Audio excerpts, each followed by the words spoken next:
From as far back as anyone can remember, Christopher knew where he was going. Clean-cut lad, bright, well-behaved, the kind any parents would be proud to call their son. His father, a Major General in the Air Force, was immensely proud when young Christopher announced his intention someday to join the military. Christopher was 10, but even then, he knew what he must do. First concern, grades, achievement, airtight academic record. Then Brownsville, Texas-born Christopher was in high school.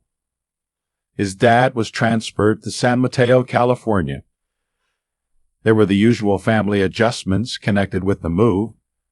If ever a boy had the excuse to falter, it was then. Christopher, instead, excelled.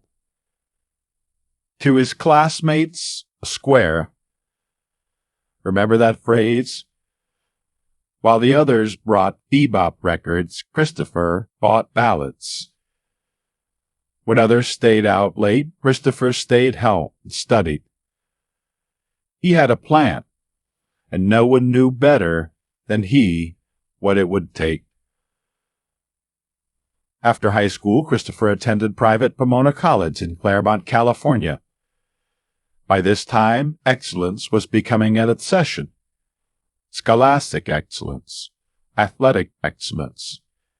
Christopher did not just play football, he had to be a football hero, a golden glove boxer, a sports writer for the student paper, an ROTC commander. By now, any career in the world he might choose was drawing within his grasp. But not just any career for Christopher. Before receiving his degree from Pomona, Christopher entered the Atlantic Monthly Collegiate Short Story Contest and won first prize. Then, the ultimately prestigious academic recognition, a Rhodes Scholarship, on to Oxford. There was no hesitating, no soul-searching, no resting on his laurels. By the time Christopher reached Oxford, he had written one novel and was beginning a second. The publishers were clamoring for his manuscripts, but Christopher had something else in mind. He told his daddy about it when he was 10. So after graduating from Oxford, after achieving as much as any young man could expect to achieve, Christopher joined the Army. He went through jump school, through ranger school, through flight school. He was a pilot, a captain, was stationed in Germany, and at last the big break, the assignment he had dreamed about, back to the United States to become a major, to become an instructor, West Point. Some just seem to know from the beginning where they're headed, what life expects of them. So it seemed to be for Christopher. A boy from the beginning of elementary school concerned himself with grades instead of grumbling.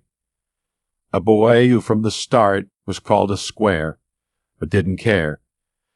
A football hero, a novelist, a Golden Gloves boxer, an ROTC commander, a Rhodes Scholar. A young man like that could go anywhere.